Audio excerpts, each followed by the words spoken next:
falling for nobody else but you.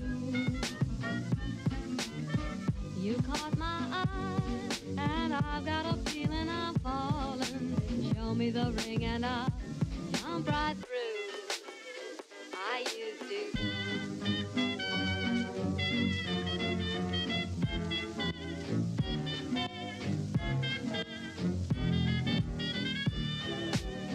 I'm flying high, but I've got a feeling I'm falling.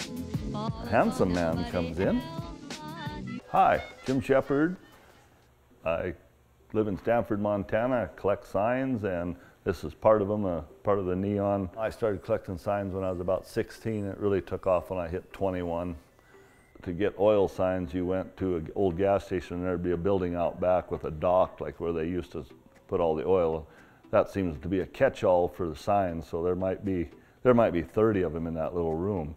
And the pickers have been there, so they don't really want to sell them. So you take them to dinner, sweet talk them a little bit, get to know them a little bit, and then they would maybe sell you one sign or actually give them to you. Drugstore changed hands, and the old guy had never thrown anything away, so the new guy was cleaning out, and he heard that I emptied garbage.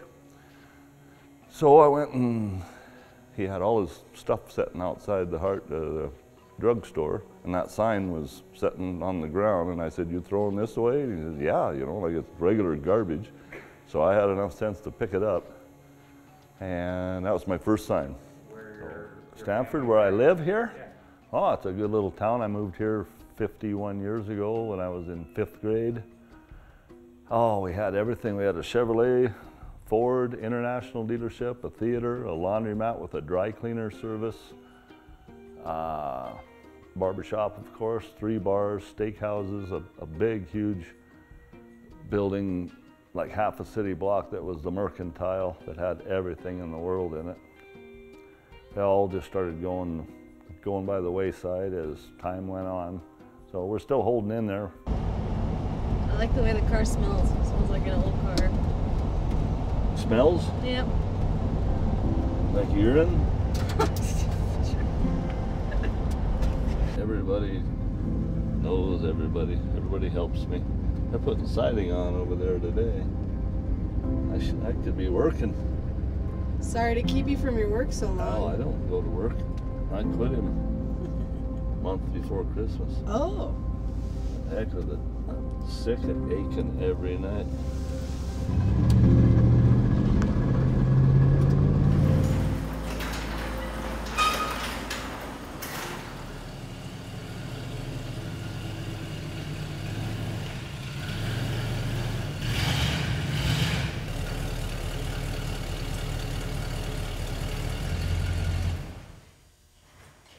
This wall, that used car that come from Stanford, up in the Chevrolet garage. I had 2 of them and I sold one.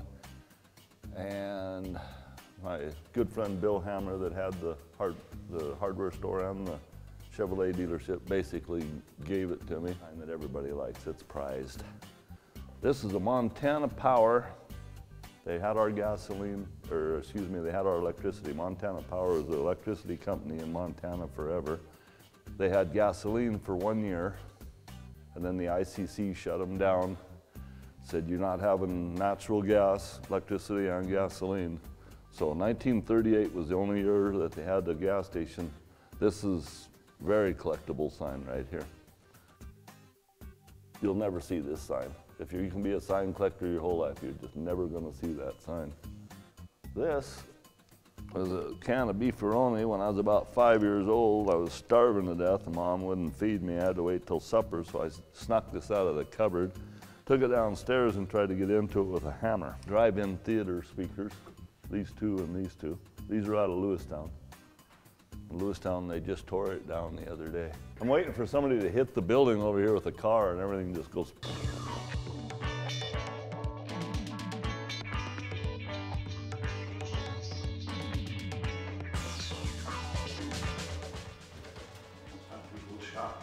What?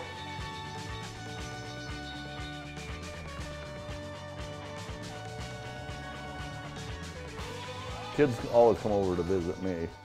for some reason. I give them candy and give them a little job or something. But so these kids come over to the other shop the other day, and it's kind of funny. I went in the house, bring out 3 root beers and 3 candy bars, and they're like, "No, thanks." Okay. Didn't know a kid would turn down a root beer and a candy bar, but. You're happy just to gawk at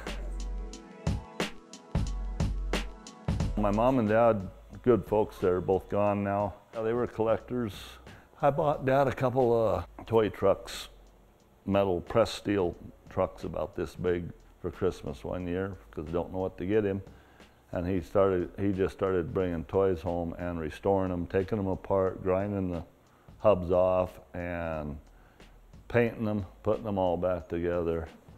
And he worked at it and worked all day, and he'd pick up toys everywhere. And so anyway, he had a toy collection when he passed away, and I pretty much inherited that. I got 2 older cars in the shop that are really nice. There's a 73 Buick Riviera. That's a boat tail. They made them in 71, 2, and 3. They're all slightly different. And a 72 Cheyenne Super pickup, 4-wheel drive, air conditioning, tilt wheel. It's just like brand new.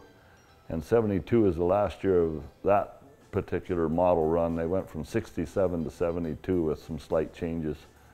And very desirable pickup for a collector. I like original.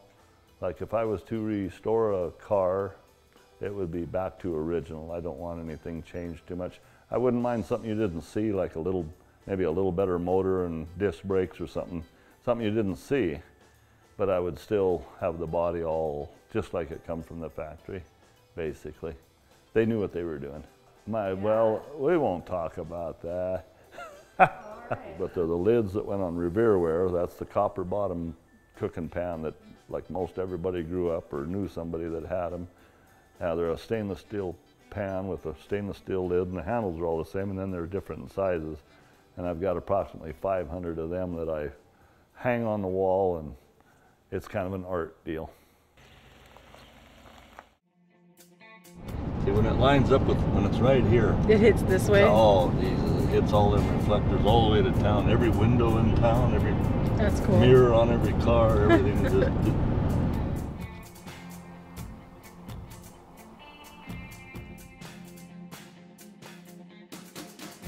Starting to get them, but I just don't think they're going to shine. I'd have a house right here if I could. Drive in off the highway and come underground. Underground? Underground up to the house. Yeah, really? Well, we didn't get our pictures because I'm thinking in the summertime when the sun sets about here. Yeah. And then it lines right up with the highway. Our shadow